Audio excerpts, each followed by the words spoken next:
Here's a strange question. Why do you think bacon and eggs are a classic breakfast? It's not tradition. In the 1920s, a public relations man named Edward Bernays was hired to sell more bacon. He asked a doctor whether a hearty breakfast might be healthier than a light one, then got nearly 5,000 physicians to sign on. Newspapers printed it as news. Bacon sales exploded, and a tradition was born at a conference table. Now, if someone can engineer your breakfast without you noticing, what else in your head arrived the same way? Today, how propaganda actually works. Not in theory, the actual levers. Bernays wasn't a fringe figure. He was Sigmund Freud's nephew, and he used his uncle's ideas about the unconscious to build modern public relations. He called it the engineering of consent. You don't argue with the public, you arrange its feelings until it asks for what you're selling. And here's the important part. After the World Wars, propaganda didn't die, it rebranded. The same techniques that sold war bonds went on to sell soap, cigarettes, cars, and candidates. Propaganda isn't a relic in a museum. It's an industry, and you live inside it. So how do the levers work? Lever 1, repetition. Psychologists call it the illusory truth effect. A statement you've heard 5 times feels truer than one you've heard once. Not because you checked it, because it's familiar. The brain confuses easy to process with probably correct. In experiments, repetition makes statements feel measurably truer even when people know they're false. That's why slogans are chanted, jingles loop, and talking points repeat word for word across 100 channels. Nobody is convincing you. They're familiarizing you. Lever 2, emotion. In 1929, Bernays staged one of history's most famous stunts. Women didn't smoke in public. It was taboo, and the tobacco industry was losing half its market. So, at New York's Easter Parade, he had young women light cigarettes as the press watched, and called them torches of freedom. Suddenly, a cigarette wasn't tobacco, it was emancipation.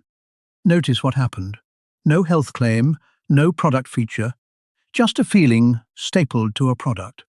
Fear, pride, outrage, they reach the gut before facts reach the brain. You feel first. You rationalize after. The third lever, and this is the deepest one, identity. Here's the secret nobody tells you. Propaganda almost never changes minds, it confirms them.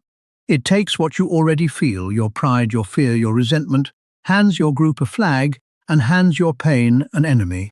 Every wartime poster on every side did exactly this. Us, noble and threatened, them, cruel and everywhere. Sound familiar? It's the same enemy machine we met in our video on dictators. You don't believe the message because it's true. You believe it because it's yours. The fourth lever, simplicity. The truth is usually complicated. It needs a paragraph, a graph, and 3 disclaimers. A good propaganda line fits on a poster. They did this to you. One simple fix, us or them. In a fair fight between a complex truth and a simple story, the simple story wins almost every time, not because people are stupid, but because everyone is busy, tired, and scrolling. Slogans travel, nuance stays home. Now for the modern upgrade. Classic propaganda wanted you to believe one big story. The newest model, researchers call it the firehose of falsehood, doesn't even try. It floods you. Dozens of versions, contradictions welcome, volume over truth, around the clock, from everywhere. The goal is not to convince you of a lie. It's to exhaust you, until you shrug and say you can't trust anything. Because a citizen who believes nothing can't act on anything. And today the 4 levers run on autopilot. Feeds learn what enrages you and serve it back. Personalized, repeated, and profitable. Here's the uncomfortable part. Intelligence doesn't protect you. Propaganda doesn't attack your reasoning, it rides your shortcuts. Familiar feels true, emotional feels urgent. My side feels honest, simple feels right. Those shortcuts live in every brain, including brilliant ones. In fact, feeling immune makes you easier to reach, because you stop checking the content that flatters your own side. Everyone can spot the other side's propaganda. Almost nobody smells their own. So what actually works? You can't fact-check a fire hose. Researchers literally warn against fighting it with a squirt gun of truth. What works is inoculation. Learn the techniques, and you become resistant to every message that uses them. 4 questions every time something spreads. Am I hearing this everywhere at once? Is it making me feel before I think? Is it flattering my group and blaming another? Is it suspiciously simple? And one more habit. When content makes you angry, slow down. Anger is the delivery mechanism. Ask the oldest question in the world: who benefits from me believing this? So, how does propaganda actually work? 4 levers, all of them inside you already. Repetition, until it feels familiar.